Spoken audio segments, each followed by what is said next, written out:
নিন্দনীয় একটি ঘটনা ঘটেছে, সেটাকে নিয়ে রাজনীতির রং লাগানো হচ্ছে। সেটা সব থেকে অন্যায় জিনিস যেটা ঘটে চলেছে। সেটার মধ্যে বিজেপি, সিপিএম সবাই উঠে পড়ে লেগেছে কোমরে দড়ি বেঁধে, যে কে কি করছে সেই দিকে আগে নজর দিচ্ছে। তা না, সেটা না করে যদি আমরা সুবিচারের পেছনে দৌড়াই তাহলে খুব ভালো হবে। আমরা যদি মেয়েটির মা আমার পাশে গিয়ে দাঁড়াই সেটা ভীষণ ভালো হবে। রচনা ব্যানার্জি চোখে জল ফেললো, ঋতুপর্ণা সেনগুপ্ত শঙ্খ বাজানো, সেটা নিয়ে প্লিজ সমালোচনা করবেন, এটা আপনাদের শোভা পায় না।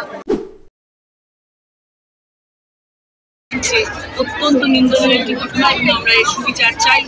দিদিও সেটা বলেছেন এবং সেই জন্য আমরা কালকে রাস্তায়ও নেমেছিলাম এবং আমরা সবাই চাই যে দোষী তাড়াতাড়ি ধরা পড়ুক এবং তার ফাঁসি হোক। এটা এখন সিবিআই আন্ডারে, আমরা চাইবো সিবিআই খুব তাড়াতাড়ি সেই দোষীকে আমাদের সবার সামনে তুলে দেবে। কিন্তু দিদি, এর আগেও অনেক ঘটনা সিবিআই এর হাতে গেছে, সেক্ষেত্রে কি তারপরেও তো আমাদের বিরোধী দলপক্ষ সরকার যারা রয়েছেন তারা সিবিআই এর হাতে এটা দিয়ে দিয়েছেন। এবার তো দিদি রেট দিয়ে দিয়েছেন রবিবার পর্যন্ত, রবিবারের মধ্যেই করতে হবে।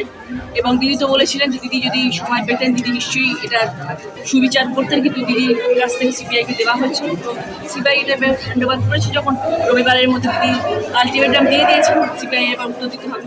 আমরা অনুরোধ করেছি, হাত বড় জোরে অনুরোধ করেছি যে প্রচুর মানুষ রয়েছেন যারা হাসপাতালে চিকিৎসাধীন এবং তারা, আমরা মনে করি ঠাকুরকে আমরা স্মরণ করি এবং ঠাকুরের পরে আমরা মনে করি ডাক্তাররা হচ্ছে ঠাকুর, যাদের দিকে তাকিয়ে আমরা বসে থাকি সারাক্ষণ।